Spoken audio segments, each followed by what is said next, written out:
Is it visible?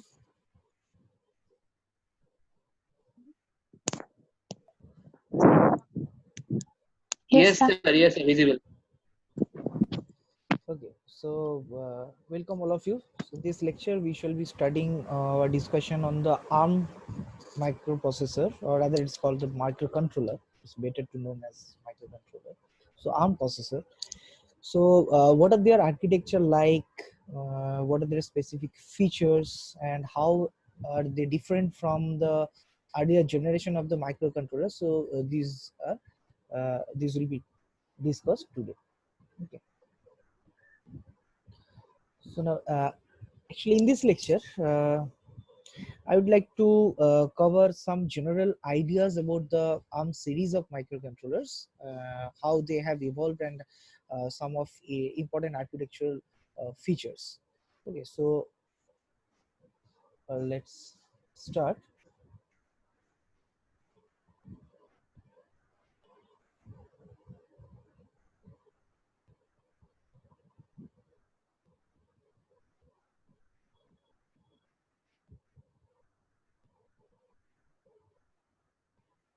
So let us look into the history first.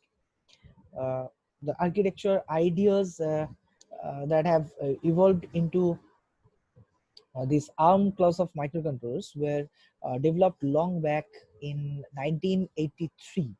1983, there was a company called Acorn Computers that was the first to develop and evolve such ideas.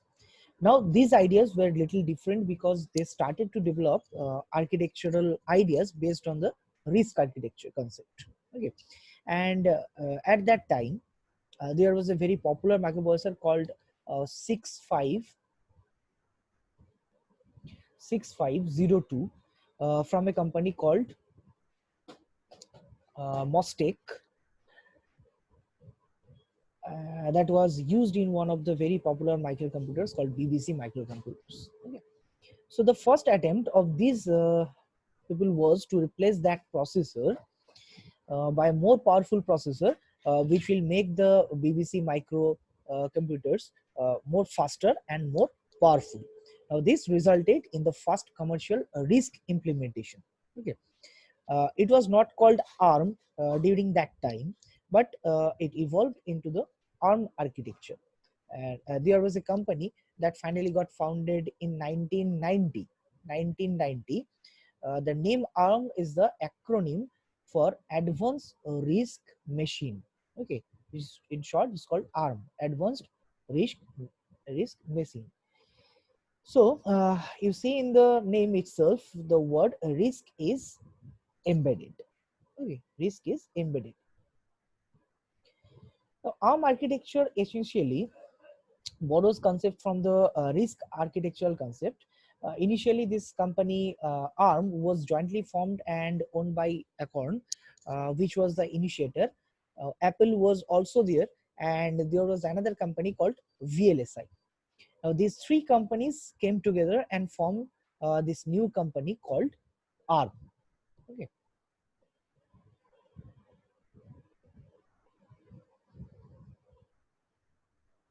Now, what is so interesting about ARM? Okay. Why do we have to talk specifically about ARM?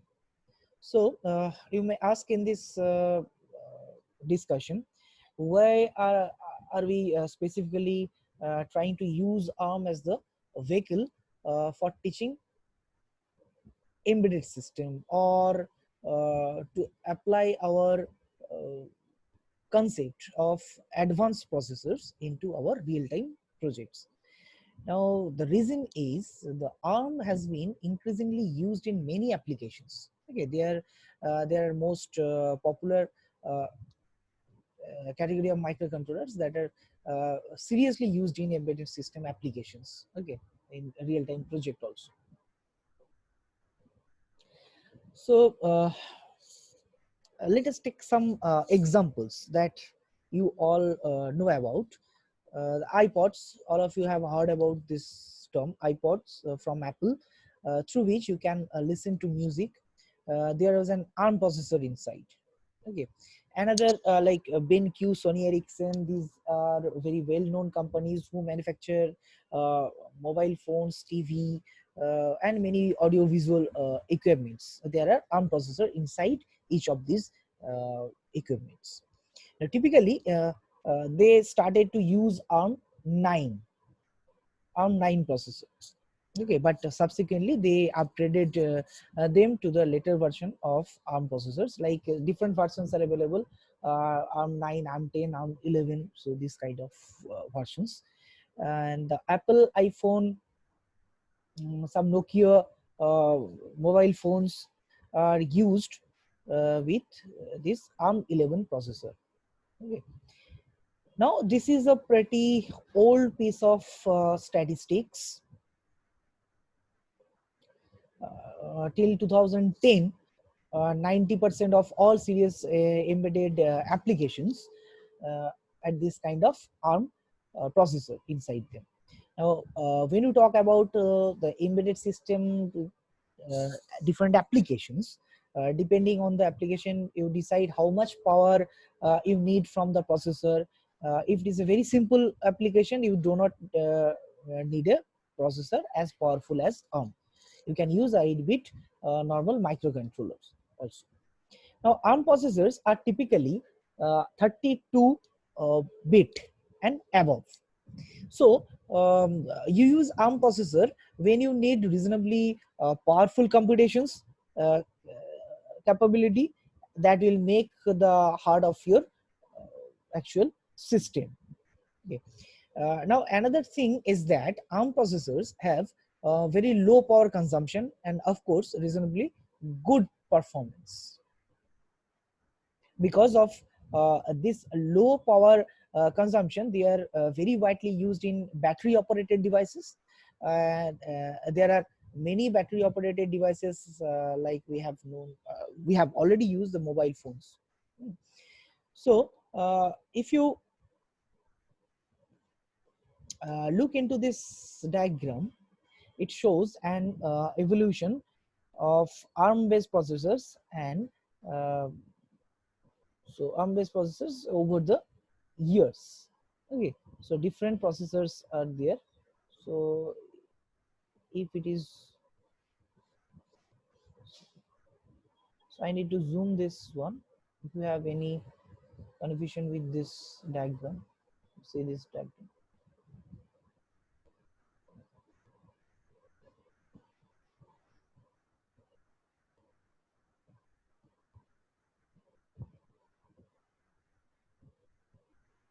So it is a evolution of ARM processors. Different processors are there. Okay.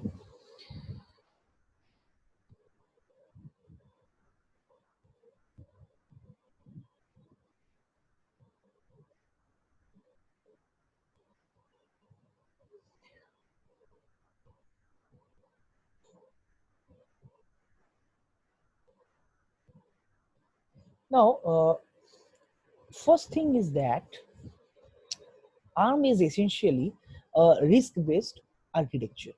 Okay, so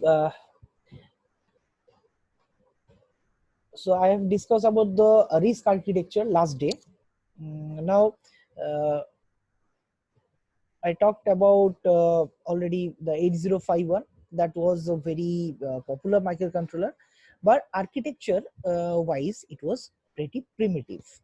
Okay, it did not use any kind of architectural enhancement or advanced feature in 8051. So as I told you, this ARM processor is not just one but a whole family of processor.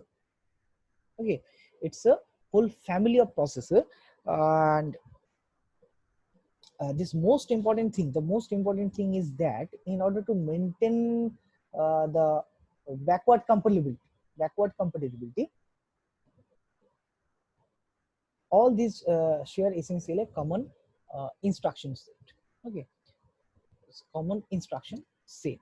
Now of course in the later generations some additional instruction have been added,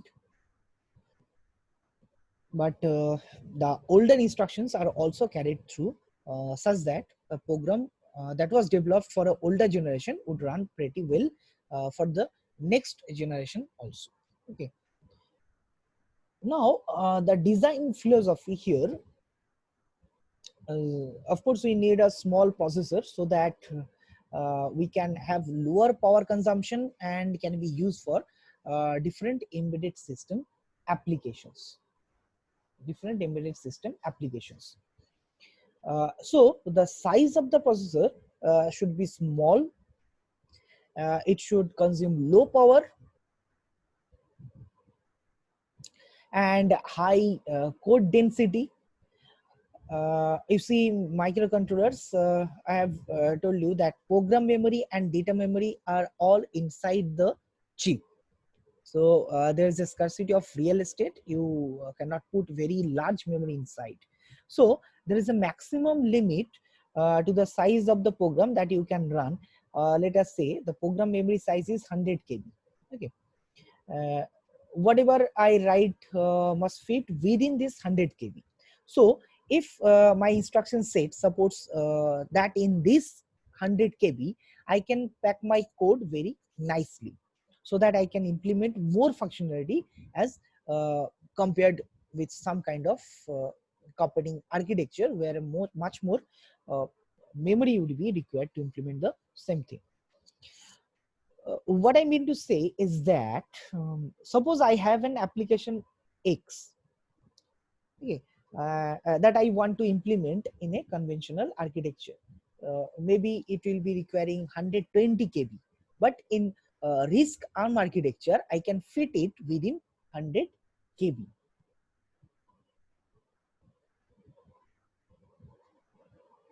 Okay, so this is something called high code density.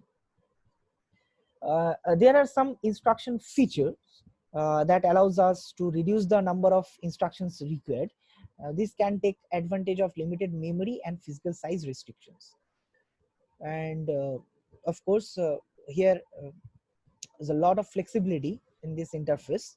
So we can interface with a wide variety of memory systems, very slow or also relative.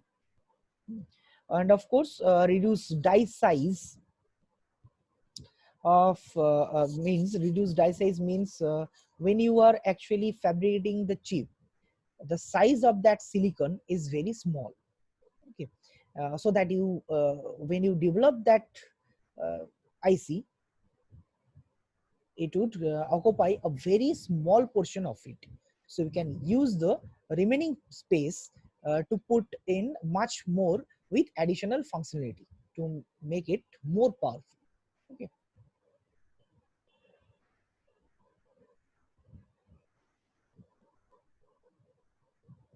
So next is some popular architecture.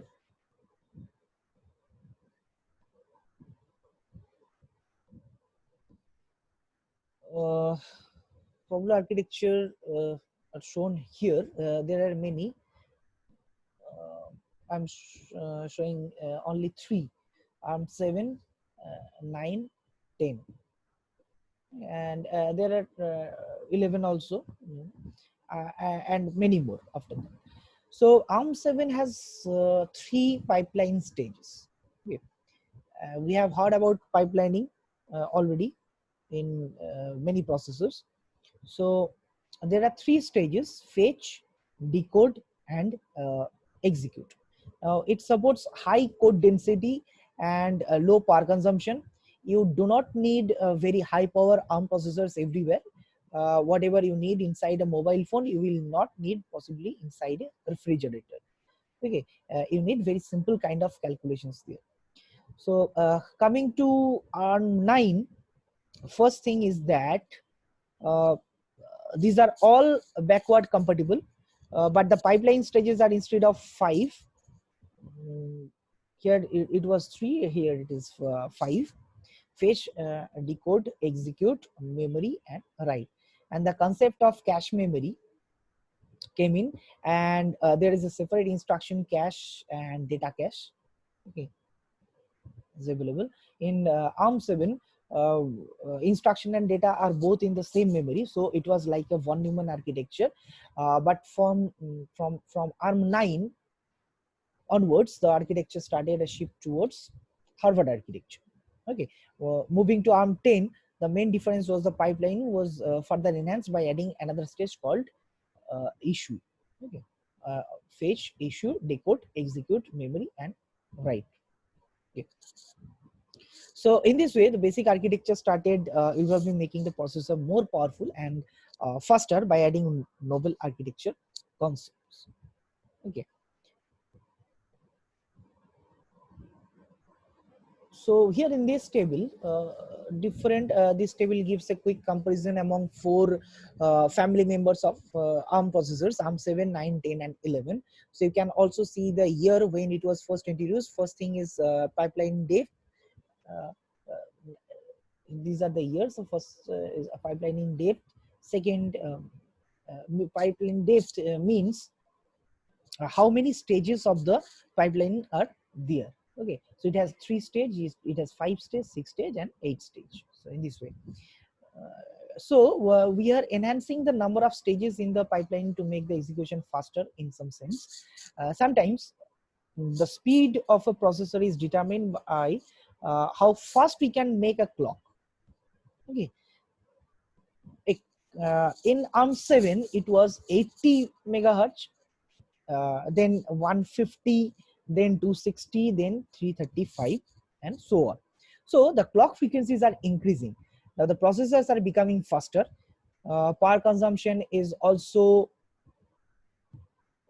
a measure of the clock frequency. Faster is the clock, more will be the power, more will be the power consumption. Okay. So you should estimate the power consumption with respect to the clock frequency, because every microcontroller has a range of permissible clock frequencies. So it depends what clock frequency um, you want. If you can operate with a lower clock frequency and serve your purpose, it is fine. It will be consume low power. So power consumption in a microcontroller is typically measured by milliwatt per megahertz. Okay. In microcontrollers, you measure throughput typically by million instructions per second per megahertz. ARM 7 as it was based on the von Neumann, but subsequently there is a move towards Harvard architecture, and inside the processor there is a built-in multiplier. So there is an 8 cross 32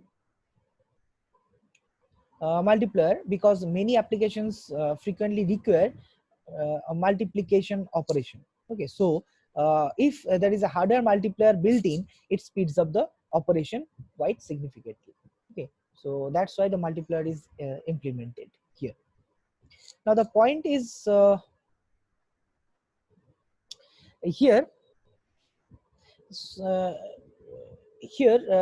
the ARM is based on the basically RISC architecture. Okay, so RISC is based on some architectural features, and these architectural features are like this. With respect to the instructions, there is less number of instruction, instructions, since instructions are simple, so that all instruction can executed in a single cycle. They are all of fixed length so that decoding of the instructions become very easy, and the hardware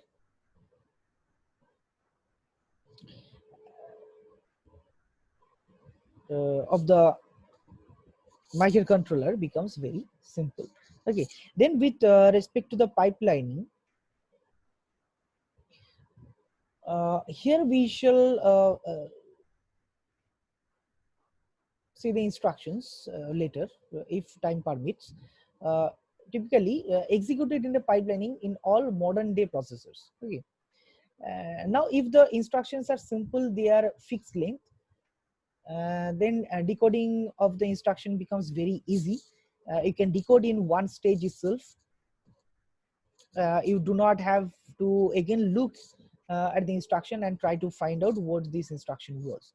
Now there is no need of micro programming. Okay, that is the standard norm for any complex instruction set computer, CISC processors. We can directly implement the control unit in hardware. This also becomes much faster, and you can run it at a higher clock frequency. So one characteristics of RISC architecture is that there is a very large number of general purpose registers. General purpose registers are they are typically 32 or more. Now there are very few special purpose registers, like unlike CISC, where there are a lot of special purpose registers like program counters, stack pointer based registers, and so on.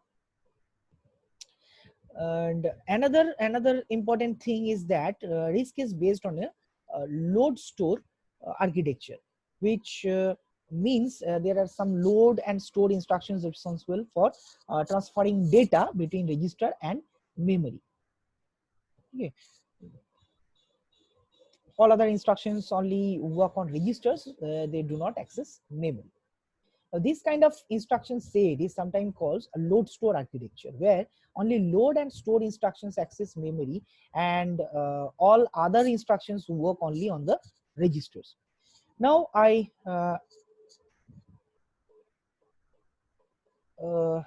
have told you, I think so, that even the CISC architecture of today, like the Intel class of machines, they use microprogramming. They translate those complex instruction into some kind of microprograms that look more like the RISC instructions. So they also implement RISC concept in some way.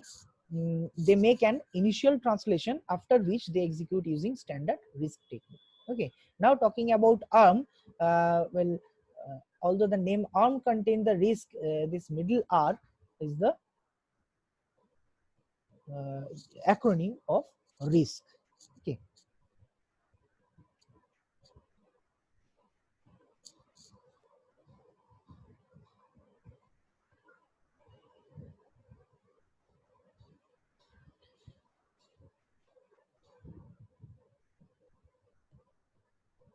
So ARM architecture is different from pure RISC architecture.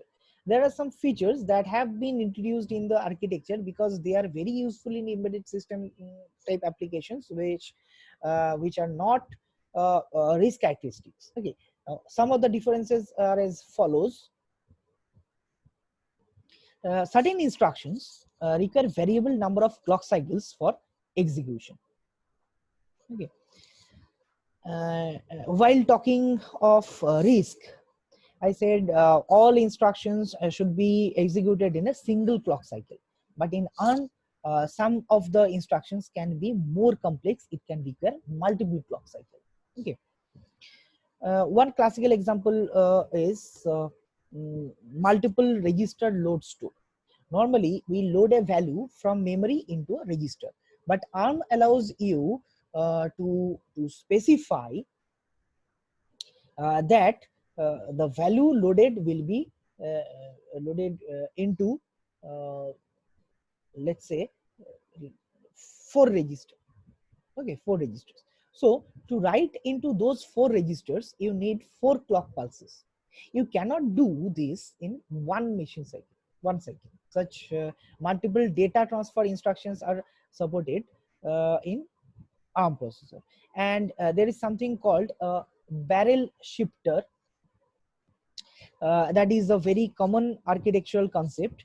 It is a hardware which allows multiple bit shifting very efficiently in a single cycle. This barrel shifter is part of the ARM architecture, and there are many instructions which directly utilize this barrel shifting capability. So let me take an example. Suppose there is an add instruction, okay, which adds 2 registers like R2 and R3. It adds, but I can also say you add R2 and R3 shifted left by 4 positions. Now shift left by 4 positions will be done by the barrel shifter. It will not take any additional time. In the single clock cycle, everything can be done. Okay, so because of the presence of the barrel shifter, this kind of shift and operate kind of instructions are possible. And another feature is that you can configure ARM in the thumb mode. Okay, uh, thumb is a subset of the ARM instruction which works in 16-bit mode. 16-bit mode. Normally ARM processor are 32-bit processors, but there may be many applications where you do not need that power. You need much simple power. You can have the thumb instruction set, which is essentially a 16-bit instruction set. Okay, it has 2 modes actually. We will discuss about that. So in thumb mode, actually the 16-bit instructions will be executed. Okay, if we use instructions that are smaller, so this can further lead to a shortening of the total code size. Your code density can further improve.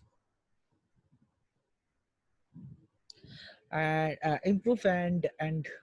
there is another very interesting feature uh, that is called the conditional execution. So we'll be talking about that in later slide. um, you can say you add these 2 numbers provided the 0 flag is set. In conventional processors, if the 0 flag is set, you can have jump on 0 or jump on no 0 kind of instruction. Okay, you do a jump, then check if it is not 0 and so on. That means you need to you need so many jump instructions. But if you have a conditional instruction, like you say add if 0 flag is set, then you are avoiding the jump instruction altogether. The number of instructions also get reduced, and of course uh,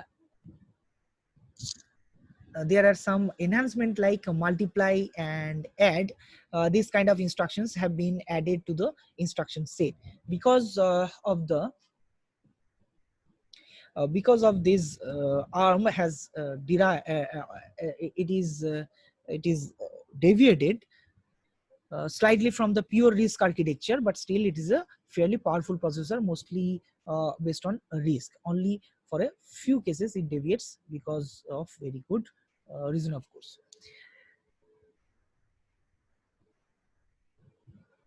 So here now, talking about this von Neumann and Harvard architecture, you already familiar with this type of architecture, I think so.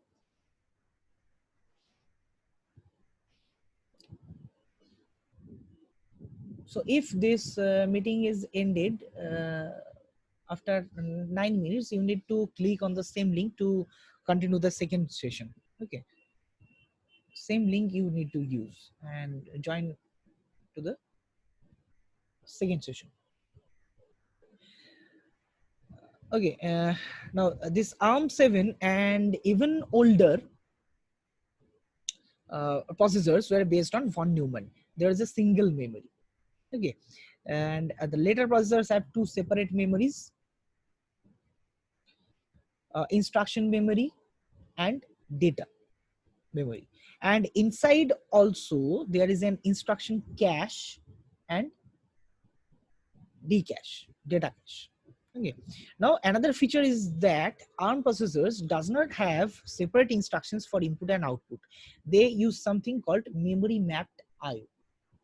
Okay, memory mapped IO. So let us say this is your total memory area. Okay,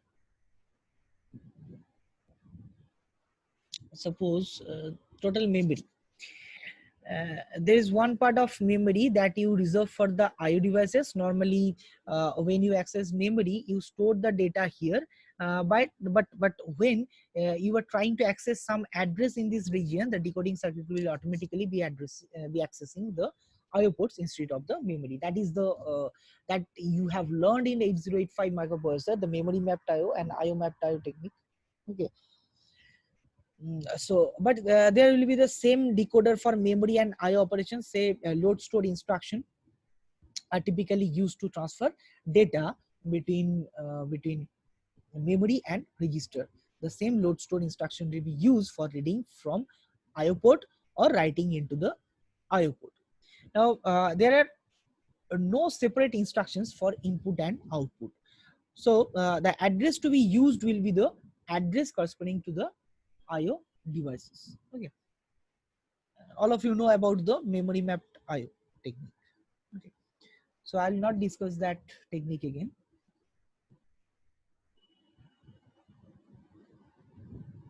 So this is a typical ARM7 architecture.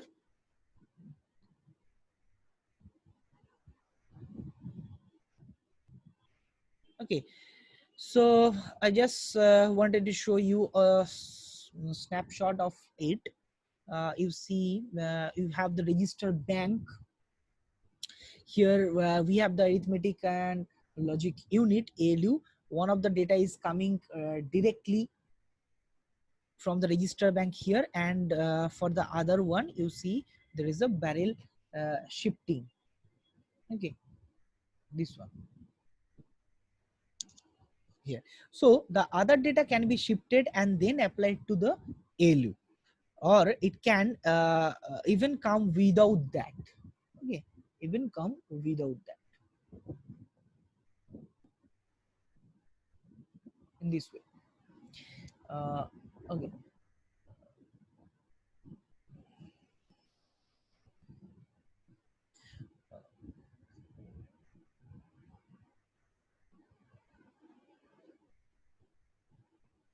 With no shifting, it is coming. The multiplier is sitting here. Whenever you need this multiplier hardware, you can multiply and bring it to the A bus. There are some other instruction feature. There is an address register, address incrementer. So these are the address bus. These are address bus, and here is the data bus for interfacing the memory.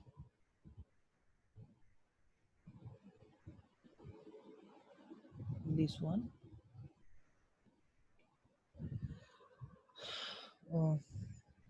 But inside this is interesting. This is a multiplier. There is a barrel shifter uh, are sitting before the ALU. This makes the implementation of some of the instructions very efficient. So uh,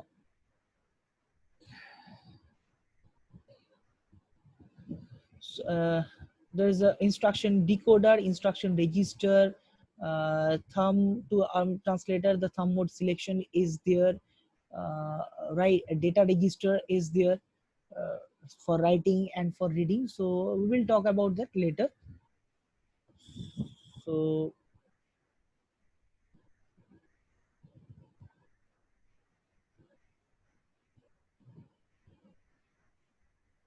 now clear up to this much. Do you have any queries?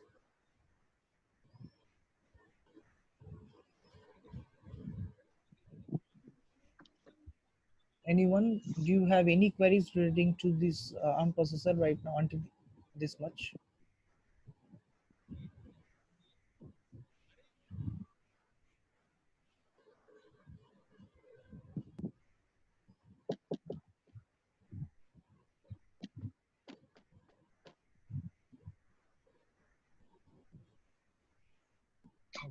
So move on to the next topic. Next slide.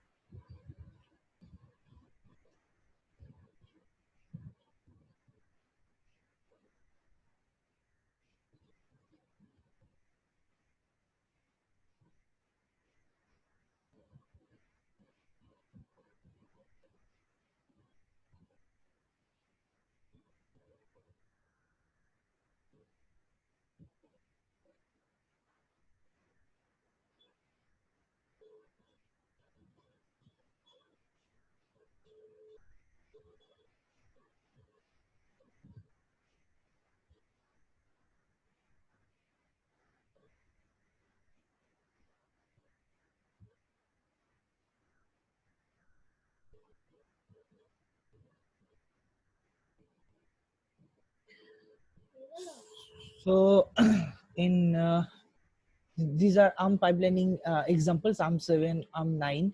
Uh, so in ARM 7 architecture, this is one particular processor TDMI.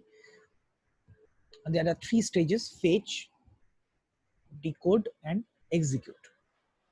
If everything is fine, we are expected to get about 3 times speed up in terms of instruction execution. Okay. Similarly, ARM 9 has a 5-stage pipelining: fetch, decode, execute, memory, and write. We can see some smaller things within the decode. The register values are also read whatever registers are required. During execute, the barrel shifter is also working. ALU operations also carried out. A memory access are carried out here in this position. During write, the results are written back into the register bank, so it is done here in this position.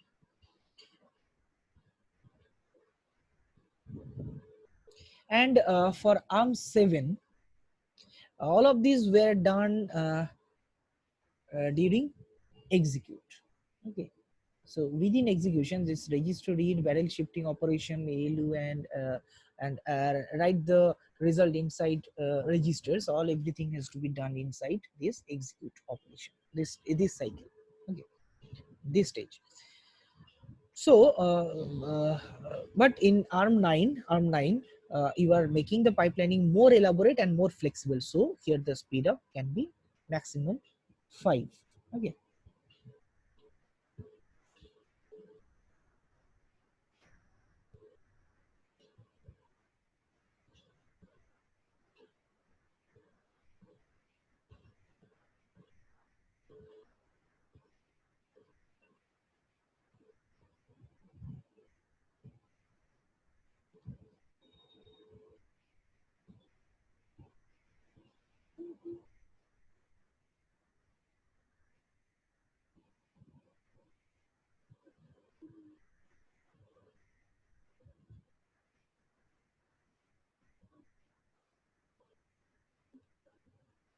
So this is the pipelining stages in ARM 7.